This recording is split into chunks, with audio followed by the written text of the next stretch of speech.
때는 2010년 1월 27일 오전 8시 10분경 형사팀 사무실에서 전화가 울립니다. 상황실인데요. 지금 사람이 칼에 찔렸다는 신고가 들어왔거든요. 현장으로 빨리 가보셔야겠어요. 신고된 곳은 어디였나요? 마산의 작은 동네에 위치한 반란주점이었습니다. 이곳을 운영하는 50대 여성 사장이 가게 안에서 피를 흘리고 쓰러진 채로 발견된 건데요.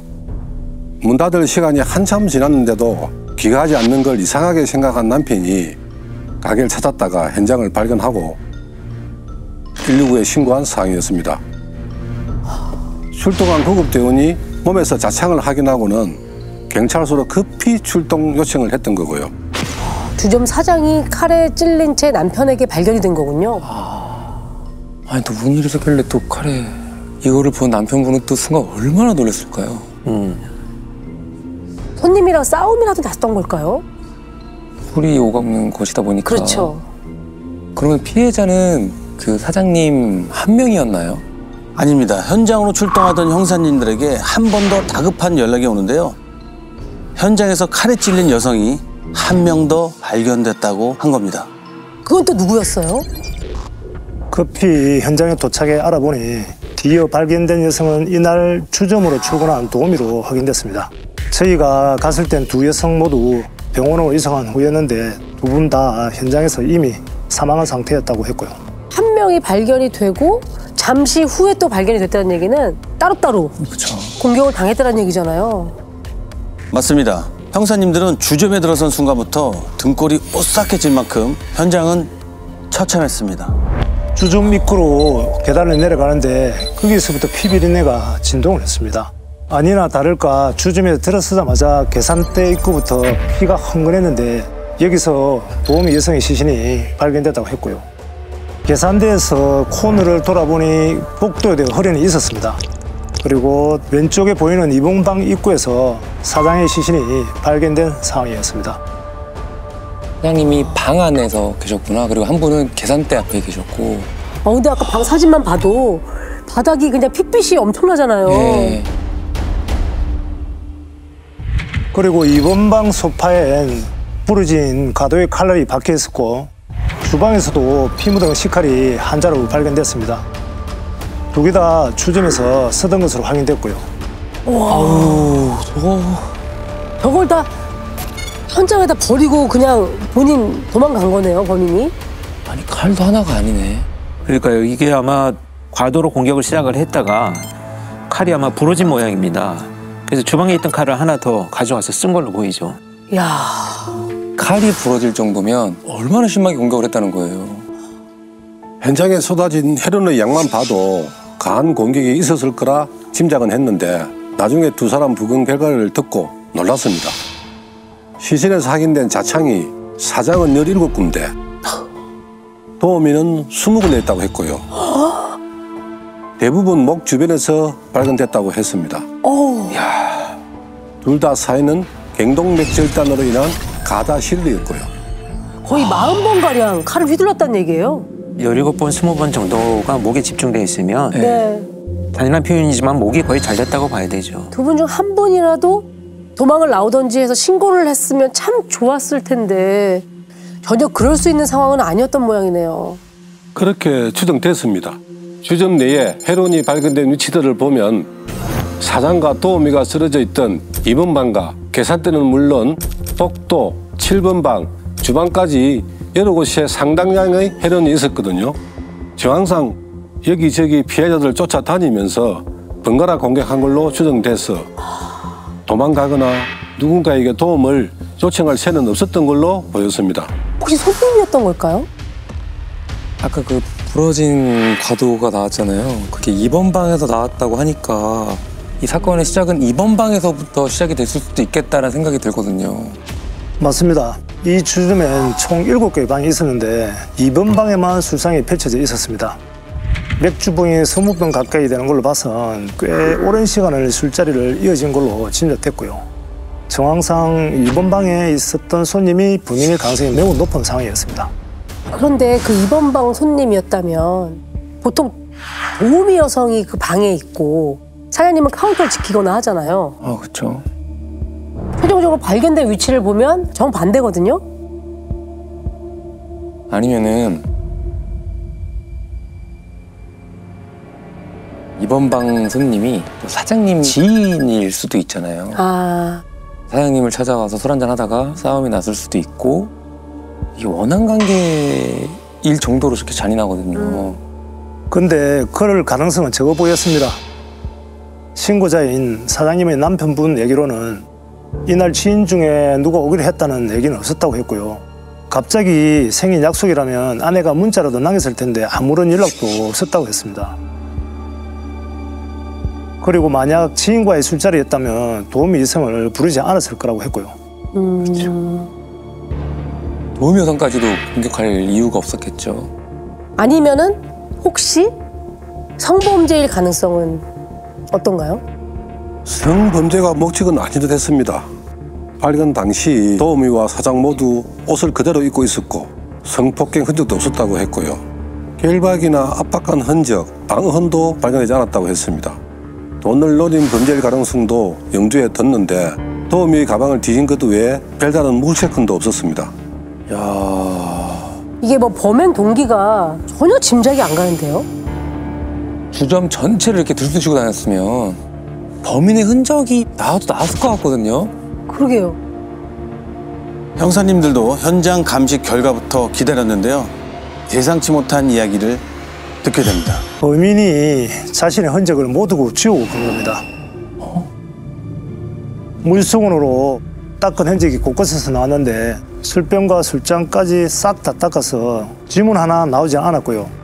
바닥에 찍힌 피 묻은 족적이 유일한 단서였는데 275에서 280mm 남성용 운동화라는 것만 추정할 수 있었습니다. 와, 그 난리를 피워놓고 가는 와중에 본인의 흔적은 싹 지웠다는 거예요? 아까 전에 맥주병 먹은 거 20병이라고 했잖아요. 그 병을 다 닦은 거야? 그러면 범행 후에도 꽤 오랜 시간 이 현장에 머물렀다는 얘기잖아요. 맞습니다. 평소 가게 문은 새벽 3, 4시면 닫고 아무리 늦어도 5시엔 정리를 했다고 했는데요. 이날 영업이 좀 더 길어지나 싶어 기다리다가 오전 7시 40분쯤 남편이 아내 휴대전화로 전화를 걸었는데 받지 않았답니다. 그래서 가게 전화로 전화를 걸었더니 누군가 바로 받긴 받았는데 아무 말 없이 끊어버렸다는 겁니다. 어머! 이야. 전화를 받았어요? 그 범인이잖아. 범인이 받았지. 근데 아까 전에 신고 시간이 오전 8시 10분경이라고 했잖아요. 그 남편이 도착하기 30분 전까지도 전화를 했으니까 그때까지도 있었다는 얘기잖아요, 지금. 이놈이 치밀했던 게 남편이 가게에 도착했을 때 간판불도 다 꺼져 있고 입구문도 잠겨 있었다고 했거든요. 아마도 범행 직후 영업이 끝난 것처럼 가게 문을 닫아놓고 현장을 치운 것으로 보였습니다. 불이 켜져 있으면 누가 들어올 수도 있고 하니까 간판까지 다 끄고. 아, 진짜 치밀하네요. 근데 그 가게 입구 문까지 잠가놨다고 하면 열쇠를 어디 있는지 알아야 잠글 수 있는 거 아니에요? 그러게? 범인 것으로 추정되는 족적을 따라가 보니 출구가 하나 더 있었습니다. 유리문을 안으로 잠그고 도주는 주방 쪽 뒷문으로 한 상황이었습니다. 뒷문 위치까지 알고 있는 걸로 봐선 이 가게에 몇 번 왔던 사람이었던 걸로 추정됐고요. 그러면은 자주 왔던 단골 손님이라는 얘기가 될 수도 있잖아요. 그러게요. CCTV는 전혀 없었던 건가요? 네, 가게 내 외부엔 CCTV가 없었는데요. 범인이 도주했던 뒷무도로 나가면 시내버스가 많이 지나다니는 도로가 있었거든요. 혹시 블랙박스에라도 걸렸을까 싶어 첫차 시간대부터 이곳을 지난 버스를 모조리 확인했는데 그마저도 걸리는 게 없었습니다. 단서가 없으니까. 네. 막막한 상황이라는 거죠. 그렇죠. 근데 이게 오전 7시가 지난 시간이잖아요. 동이 트고 밝을 상황이란 말이죠. 그럼 뭔가 좀 본 목격자가 좀 있지 않을까요? 맞습니다. 범인을 두 눈으로 똑똑히 본 목격자가 나타납니다. 범인을 본 사람이 있어요? 목격자가 있어요? 그게 누구였는데요? 이날 2번 방에 있었던 또 다른 도우미 이승이었습니다. 범인의 얼굴을 봤다는 건데 그럼 대체 그날 2번 방에서는 무슨 일이 있었다고 하던가요? 그날 새벽 2시쯤인가 사장님한테서 콜이 왔었어요. 그때 제가 다른 손님을 받고 있어서 조금 늦게 갔더니 제가 한 발 늦었더라고요. 딴 언니가 이미 들어갔다고 해서 문 넘어서 슬쩍 봤더니 아는 언니였어요. 그래서 뭐 시간이나 좀 때우려고 몇 잔 같이 마셔줬는데 그 남자 멀끔하게 생겨가지고는 양주 하나를 안 시키고 맥주만 시키는 거 있죠? 그러고 한 30분쯤 있었나? 저는 3시쯤 먼저 나왔는데 그 남자는 아닐 거예요. 순둥순둥하게 생겨가지고 사람 죽이고 그럴 관상은 아니던데. 그렇게 먼저 나왔는데 새벽 3시쯤 나왔는데 그때까지는 아무 일도 없었고 무사했다는 거네요. 그렇죠. 그러면 범행 시간은 오전 3시부터 7시 40분 사이 4시간 반가량으로 확 좁혀지네요. 아직은 범인인지 아닌지 뭐 확실하진 않아도 이번 방에 손님의 얼굴을 목격자가 지금 기억을 하고 있잖아요. 정확하게 본 거죠. 어떻게 생겼다고 합니까? 나이는 한 30대 중반에 키는 175cm 정도, 체격도 좀 있어 보인다고 했습니다. 스포츠 머리에 얼굴은 둥글둥글하고 서글한 인상이었다고 했고요. 그래서 곧장 몽타주를 따뒀습니다. 큰 특징 있는 면은 없는 것 같지만 지금 상황에서는 상당히 중요한 단서가 되겠네요. 맞습니다. 곧 이 몽타주와 똑같이 생긴 용의자를 찾아냅니다. 아니 어떻게 그렇게 금방요? 누군데요? 가게 카운터에 배출 장부 하나가 있었거든요. 그날 뭘 얼마나 팔았는지 정리도 해놓고 거래처 연락처나 단골 번호도 적혀있는 장부였습니다. 근데 마지막 장을 펼쳐보니 26일 날짜로 휴대전화 번호 하나가 써 있었던 겁니다. 이름이나 뭐 다른 메모도 없었고요. 아니 26일이면 신고 들어오기 전날이잖아요. 누구지? 혹시나 범인과 관련이 있을까 싶어서 명의자 인적사항을 조회해봤더니 30대 중반의 남성의 거주지도 범행 현장과 멀지 않는 곳에 있었습니다. 그런데 무엇보다 주민등록 사진을 찾아보니까 몽타주랑 너무 똑같이 생긴 겁니다.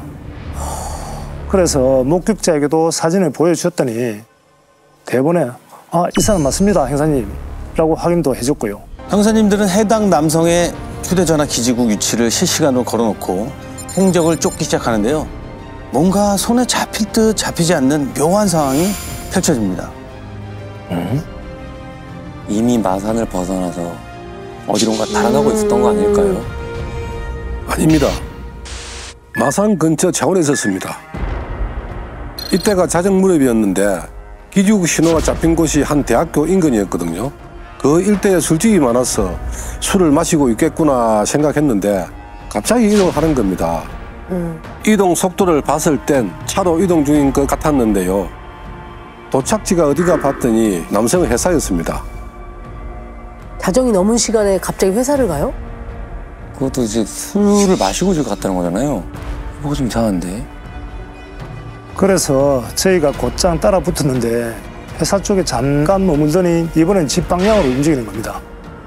왜 이 시간에 이렇게 왔다 갔다 하고 있는 거지? 형사님들이 따라붙고 있다는 건 눈치를 챘을까요? 기지국 위치를 봤을 때는 남자가 집으로 들어가는 직후에 저희가 도착한 상황이었는데 이미 집안에 불이 꺼져 있었습니다. 집 앞에 주차되어 있던 차량의 본네트에도 손을 올려봤더니 얼음장처럼 차가운 게 이상한 상황이었고요.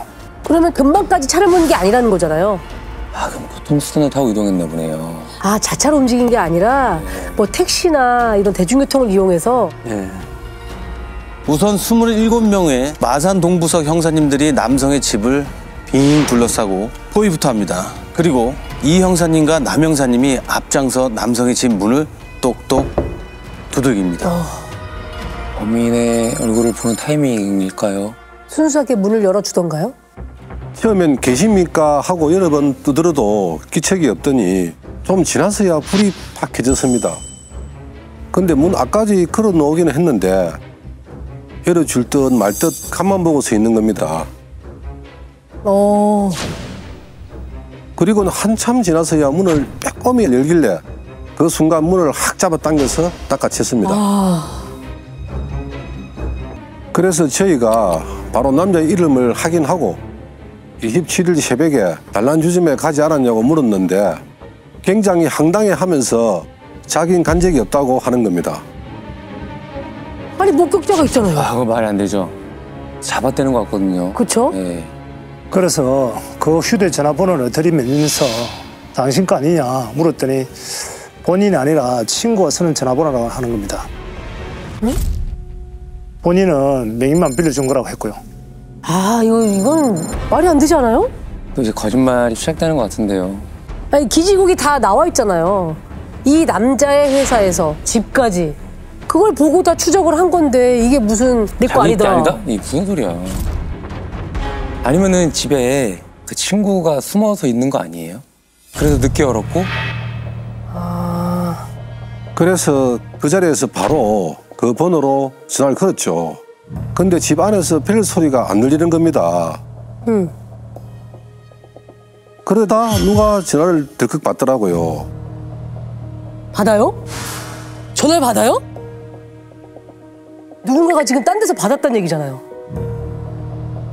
그럼 진짜 친구한테 빌려준 게 맞단 얘기예요? 그러니까. 그래서 전화를 받은 사람에게 물어봤더니 본인이 신용불량자에서 친구한테 명의만 빌려 휴대폰을 쓰고 있는 거라고 똑같이 이야기를 했습니다. 그럼 맞잖아. 그러면 그 사이에 입을 맞췄을까요? 이게 어떻게 돌아가는 거지? 저희도 좀 혼란스러웠는데 알고 보니 저희가 쫓고 있던 남자에게 명의를 빌려 핸드폰을 사용하고 있던 사람은 대리운전 기사였는데요. 우연히 손님을 태워 이동했는데 그게 명의자 회사에서 집으로 이동한 거였습니다. 이야, 진짜 우연이에요? 와, 어떻게 이럴 수가 있지? 대리운전 기사요? 아니 그러면 주점의 장부에 연락처만 적혀 있던 것도 결국은 대리운전 때문이었던 거예요? 네, 확인해 보니까 26일 밤 11시경에 주점에서 연락이 와서 손님을 한 명을 태웠다고 했습니다. 혹시 몰라 대리운전 기사도 차에 탄 손님도 모두 조사했지만 특별한 혐의점은 없었고요. 그러니까 실제 명의자 몽타주와 똑같이 생겼던 그 사람도 주점에 간 적이 없었다는 거잖아요. 지금. 없었단 얘기예요 지금. 근데 목격자가 이 사람 맞아라고 했으면은 정말 닮아야 되는 거 아닌가요? 이분에게도 몽타주를 보여줬었는데 내가 봐도 나랑 똑같이 생겼다면서 깜짝 놀라시더라고요. 저희도 황당하고 그쪽도 황당하고 그런 상황이었죠. 이야, 진짜 황당하네. 이게 앞에 있던 모든 근거와 단서가 우연이었다라는 게. 근데 목격자분이 또 착각도 하셨고. 그렇죠. 예. 근데 사실 몽타주 갖고 사람을 특정하지는 않습니다. 근데 다만 이렇게 같이 술을 마신 사람까지도 맞다라고 하면 네. 당연히 수사를 진행을 해야 되는데 참 수사팀 입장에서는 허무하죠.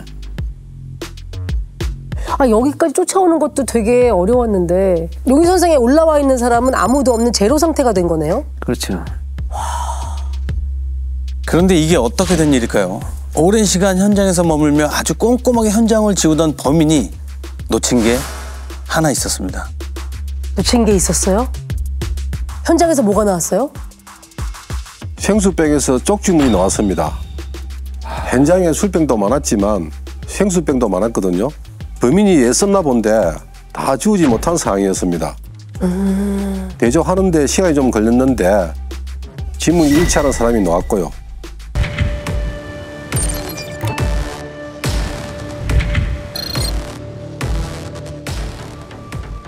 그 지문의 주인은 누구였나요? 자, 지금부터 2명의 여성을 살해하고 달아난 이 유력 용의자를 백 씨라고 부르겠습니다. 이제는 다 나왔네요. 백 씨를 잡으러 가면 되겠네요. 그렇죠. 저희도 바로 잡을 수 있을 줄 알았는데요. 인적사항에 등록된 주소지 외에는 백 씨 이름으로 된 어떤 것도 나오지 않는 겁니다. 백 씨 이름으로 개통된 휴대전화도 없었고요. 인터넷이며 TV, 카드, 하물며 통장에 입출금 내역 기록조차 없어서 살아있는 거 맞는지 의문이 들기까지도 했습니다. 생활 반응이 아예 없다. 이렇게까지 없을 수가 있어요? 그러니까 초반에 유령을 얘기했던 이유가 여기서 왜 유령인지 알겠네요. 와, 어떻게 이럴 수가 있죠? 가족도 없었나요? 부모님은 오래전에 사망하셨고 가족이라고는 여동생 한 명뿐이었는데 인을 끊고 사는 것 같았습니다. 만약 등록된 주소지도 허위로 작성됐거나 다른 곳으로 이미 도망간 상황이라면 수사가 또 어려워지는 그런 상황이었던 거죠. 그렇죠. 뭐 이미 뭐 어딘가로 튀어도 진작에 튀었겠죠? 그렇죠. 주소지로는 좀 가보셨나요? 네, 2층짜리 주택이었는데요. 집주인이 1층 오른쪽 끝에 작은 쪽방이 하나 있는데 아무래도 거기 사는 사람인 것 같다고 해서 가봤습니다. 문이 살짝 열려있어 슬쩍 들어봤더니 TV만 켜져 있고 사람이 없었습니다. 근데 문 앞 빨랫줄에 뭔가가 눈에 들어오는 겁니다. 청바지 하나가 널려 있었는데 거기 핏자국 같은 얼룩이 보였습니다.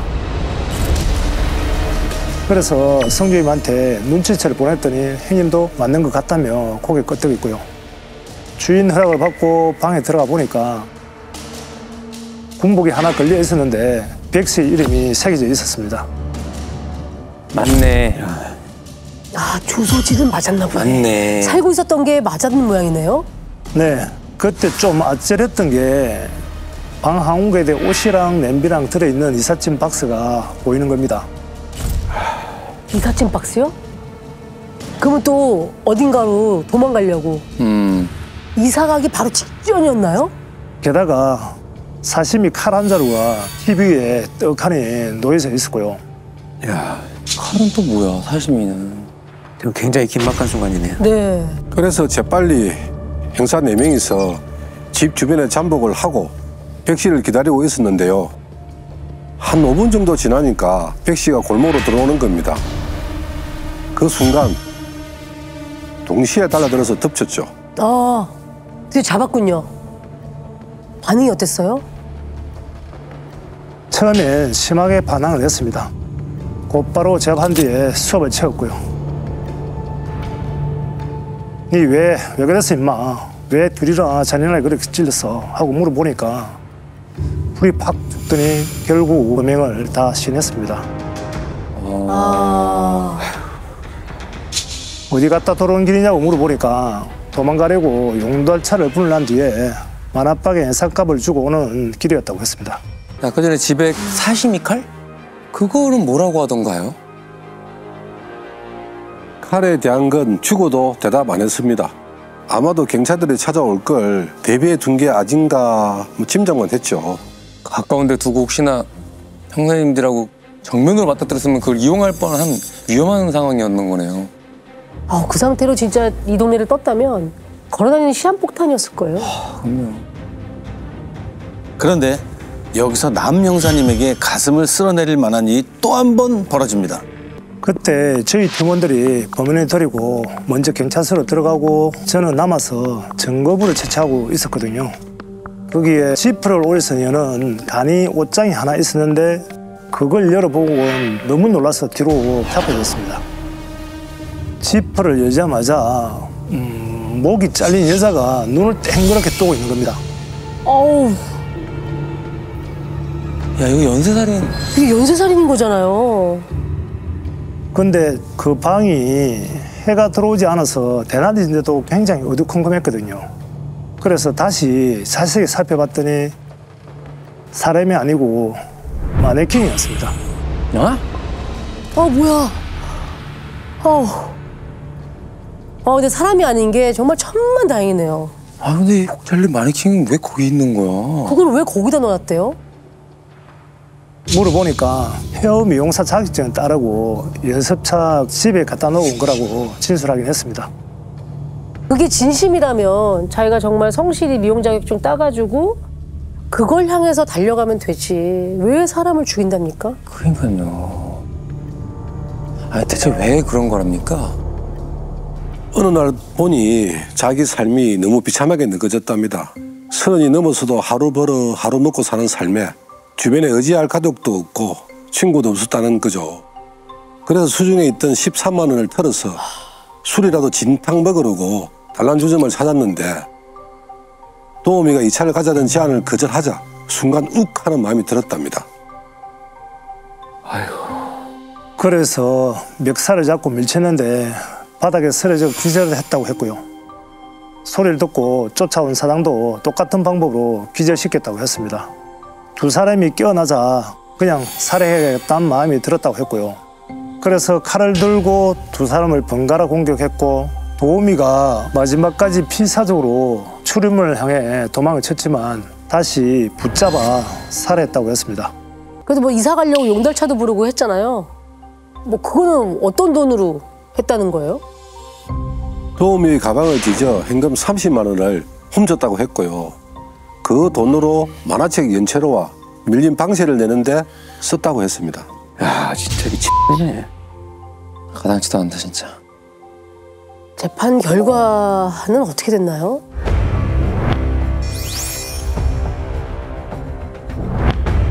징역 20년을 선고받았습니다. 항소심까지 술을 마셔 심신미약 상태에 있었다고 주장했지만 받아들여지지 않았습니다. 다만 우발적으로 범행에 이르렀고 초범이라는 점 등이 참작됐습니다.